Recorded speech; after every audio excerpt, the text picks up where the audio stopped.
Hello student, today we will solve question number 25 in class 11 commerce subject account. Okay, in account our topic is running subsidiary books. Okay, in this chapter we will learn today about case book. Okay, simple column case book. Okay, in question number 25 we have to make a case book. Okay, given by this information. Okay, prepare case book of Mr. Rupam Traders. Okay, we have to make here a case book of Mr. Rupam. Okay, 2017 July 1st case brought in 15,000. Okay, Rupam traders क्या है, 15,000 रुपए case लगाया उन्होंने या वो लेकर आए अपने बिजनेस में. Okay, next 2 July cash purchase 8,000 rupees, 8,000 रुपए से माल खरीदा. ठीक है, 2 जुलाई को. 6 July furniture purchase for cash 4,000 rupees, furniture खरीदा कितने से, 4,000 रुपए से. फिर 8 July paid printing charges 240 rupees. ठीक है, प्रिंटिंग चार्जेस दिए 240 रुपए से. 15 July deposited into bank 6,000 rupees. ठीक है, बैंक में जमा कराए 6,000 रुपए. 19 जुलाई केस सेल्स 10,000 रुपीज. ठीक है, नगद बेचा 10,000 रुपए से. 22 July receive from Devendra 600 rupees. ठीक, 26 July paid to Nilesh 300 rupees. ठीक, नेक्स्ट है 31 July paid salary to Ramesh 200 rupees. Okay students, now in question number 25 is given us this information. Now for this information you have to make case book. Okay, first of all here is given case brought in 15,000. मैंने आपको case book बनाने के जो simple column case book बनाने के rules आपको बताए थे. In debit side we have to write only receipts, case receipts. Okay, and credit side we will write payment, case payment. Okay, and in this format we have to make case book. First of all you have to draw date, particular and amount, 3 column in debit side and 3 credit side. Okay, first of all 1st July 2017 board 15,000 rupees. So 2017 1st July to what we will write here, to capital account. Okay, to capital account 15,000. यहां पर case receive हुआ 15,000 रुपए आया हमारे business में. मैंने आपको पहले बताया जो बिजनेस होता है वो और उसका मालिक दोनों का अस्तित्व अलग अलग होता है. ठीक, हम बिजनेस के लिए अकाउंटिंग कर रहे हैं, मालिक ने पैसा लगाया. हमें तो यहाँ ये याद रखना हमारे बिजनेस में, मतलब बिजनेस में रिसीव्ड हो, केस आए तो डेबिट लिखेंगे, केस जाए बिजनेस से तो क्रेडिट लिखेंगे.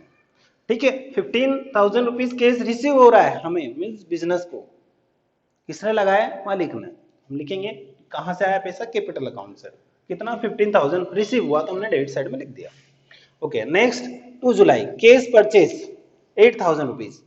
केस परचेज मीन्स नगद खरीदा गुड्स. नाउ 8,000 रुपए जा रहे हैं हमारे पास से. ओके, सो अगर जाए हम लिखेंगे क्रेडिट साइड में 8 जुलाई बाय कहां जा रहे हैं पैसे, ये परचेस अकाउंट में. ठीक, परचेस अकाउंट से जा रहे हैं मीन्स गुड्स खरीदा हमने. हम एंट्री के द्वारा भी इनसे ट्रांजैक्शन को लिख सकते हैं. कैसे, यहां पर जैसे हमने बिजनेस में पैसा लगाया, केस अकाउंट है to capital account, cash debit हो रहा है तो हम डेबिट साइड में लिखेंगे केस अकाउंट के, और क्या लिखेंगे, टू कैपिटल अकाउंट. वहां पर purchase purchase account debit to cash account means goods खरीदा तो हम एंट्री करते हैं purchase account debit to cash account. Purchase credit हो जाएगा, क्यों? क्योंकि उस एंट्री में हमने केस को क्रेडिट किया है। क्रेडिट किया तो क्रेडिट साइड में लिखेंगे और क्या लिखेंगे? By purchase account. Okay. 6 July furniture purchase for cash. ठीक, फर्नीचर खरीदा। अब फर्नीचर खरीदा तो केस क्या हो रहा है? जा रहा है। ठीक, एंट्री का अगर करें तो furniture account debit to cash entry ये होगी, और केस जाए तो हम क्रेडिट साइड में लिखते हैं। ओके। गुड्स खरीदा था 2 जुलाई को, सॉरी मैंने यहाँ 8 जुलाई लिखा। Furniture purchase 6 July. Okay, 6 July bye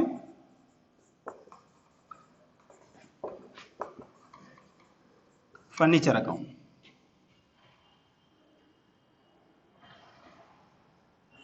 ₹4,000।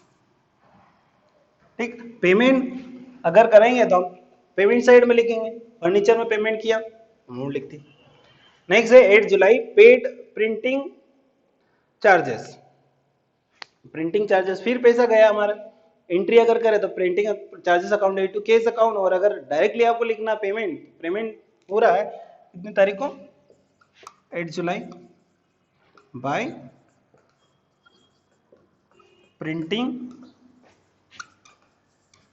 Charges account to ₹40। Okay. Next है 15 July deposited into bank ₹6,000. Again case is going 15 July by कहाँ जा रहा है पैसा? Bank account ₹6,000। ठीक, नेक्स्ट है 19 जुलाई केस सेल्स ₹10,000 से। केस सेल्स मीन्स माल बेचा, नगद से बेचा, पैसा आया अब हमारे पास कितनी, कौन सी डेट को? 19 जुलाई। टू कहां से आया? To sales account. कितना? 10,000। ओके। नेक्स्ट है 22 July received from Devendra ₹600। Devendra से प्राप्त हुए कितने? ₹600। Again cash is receiving 22 to Devendra account ₹600। Okay. Next 26 July paid Nilesh. Okay, ₹300। अब नीलेश को पे किया 26 जुलाई बाय नीलेश अकाउंट। कितना पे किया? ₹300। ओके। नेक्स्ट है 31 July paid salary to Ramesh. Ramesh को सैलरी पे की। एंट्री अब क्या करेंगे? रमेश को सैलरी पे की तो salary account debit to cash. Okay, and narration में लिखेंगे हम salary paid to Ramesh. Okay,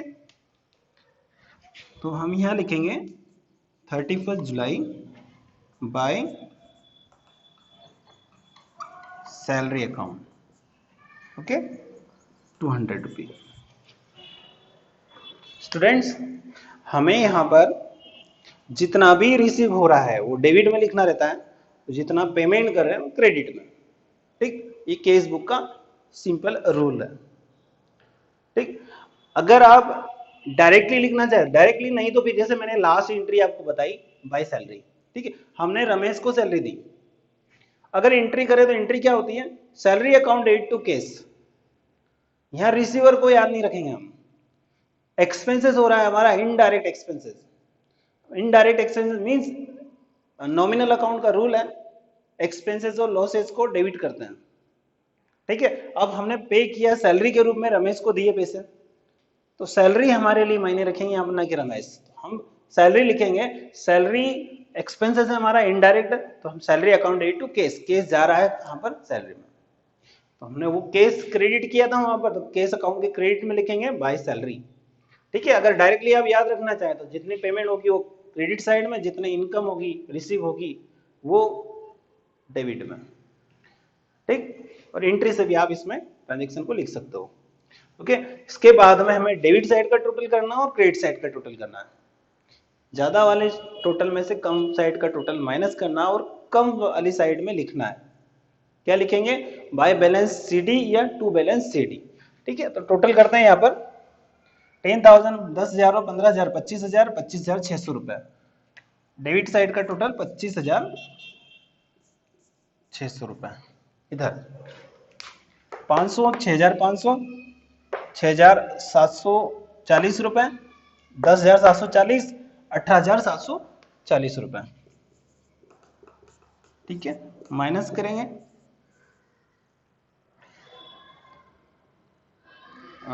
ये हो गया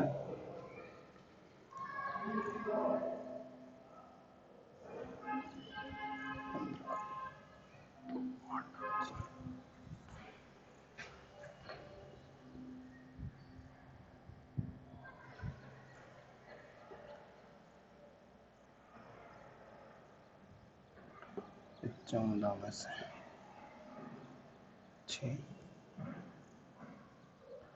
6,860 रुपए। ओके, अब ये जो डिफरेंस आया 6,860 रुपए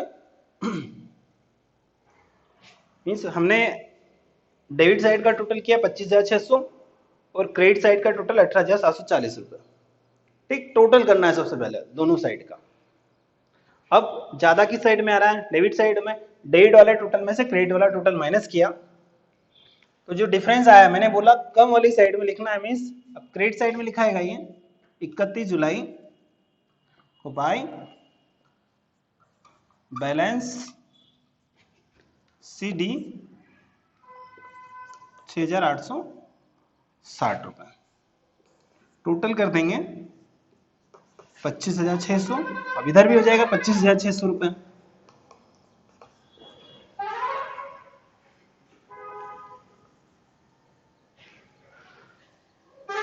अब हम ये कह सकते हैं जुलाई के महीने में, पूरे जुलाई में हमारे पास रिसीव हुए थे 25,600 रुपए। हमने पेमेंट किया ये टोटल अमाउंट। ठीक, उसमें से माइनस करने के बाद में हमारा पैसा बचा 6,860 रुपए। मीन्स पूरे जुलाई के महीने में जितने लेन देन हुए उसके बाद में हमारे पास बचा है 6,860 रुपए। ठीक, टोटल आया 25,600 रुपए। मीन्स पूरे महीने में लेन देन का टोटल रहा 25,600, जिसमें से रिसीव हुआ ठीक है 25,600 रुपए, और उधर हमने पेमेंट किया वो अलग था, उसमें से माइनस किया पेमेंट, तो बचा हमारे पास 6,860 रुपए। अब हम इसे अगर पढ़ें तो क्या बोलेंगे, ये जो बैलेंस है हमारा 6,860, ये केस बुक का डेबिट बैलेंस है। ठीक है, debit balance of case book 6,860 रुपए। ठीक, लिखा हमने क्रेडिट साइड में, पर उसे पढ़ेंगे हम डेबिट बैलेंस, क्योंकि डेबिट साइड का टोटल ज्यादा था। ठीक है, okay student, now you have completed question number 25।